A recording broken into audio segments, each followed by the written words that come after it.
What if the internet didn't crash in a dramatic explosion?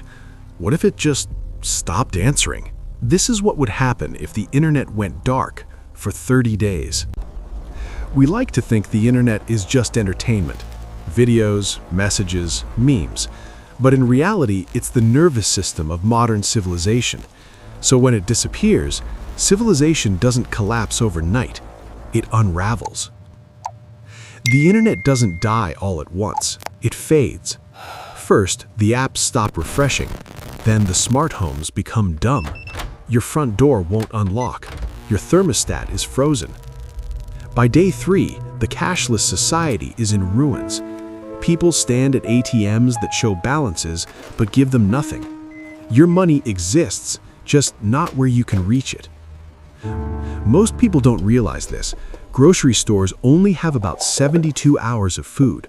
Without the internet, warehouse robots stop. Delivery trucks aren't dispatched. Shelves empty fast, not because of greed, but because the system was never built to pause. This is when the physical world breaks. Water treatment plants rely on digital sensors. Without them, chemical levels can't be controlled. Power grids depend on online signals to balance energy between cities. Without those signals, rolling blackouts become permanent darkness. Cities grow quiet. No traffic, no sirens. Not because nothing is wrong, but because emergency systems are overwhelmed. For the first time in decades, millions of people realize something terrifying. They are truly alone. With no Google, rumors become facts. Someone heard a city collapsed. Someone else swears this was planned. Old radios return. Handwritten notices appear on walls. Truth becomes local. Fear spreads faster than information ever did. Then something unexpected happens. Humans adapt. By day 25, people stop checking their pockets. There's nothing there anymore. Communities organize. Trade replaces money. A bag of rice for a gallon of gas. Paper maps are pulled from dusty attics. Libraries reopen, not as museums, but as lifelines. Studies suggest something surprising. After extended time without mobile data, attention spans increase. Anxiety spikes at first, then slowly drops. People sleep better. Conversations last longer. For the first time in years, people look at each other while talking.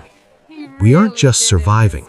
We're remembering what it felt like to be human before the screen decided everything. All of this depends on something fragile. Thin glass wires lying silently on the ocean floor. Fiber optic cables. The literal threads holding the world together. We never worried about them before. Now we know exactly where civilization lives. On day 31, the internet comes back. Phones light up, servers reconnect, but there is no celebration. A full month of data is gone. Savings accounts corrupted, medical records missing. Years of photos, weddings, funerals, childhoods erased. We got the internet back, but we lost our history. So here's the real question. If the internet went down right now, what is the first physical item you would reach for? Tell me in the comments, because someday that answer might matter more than your password.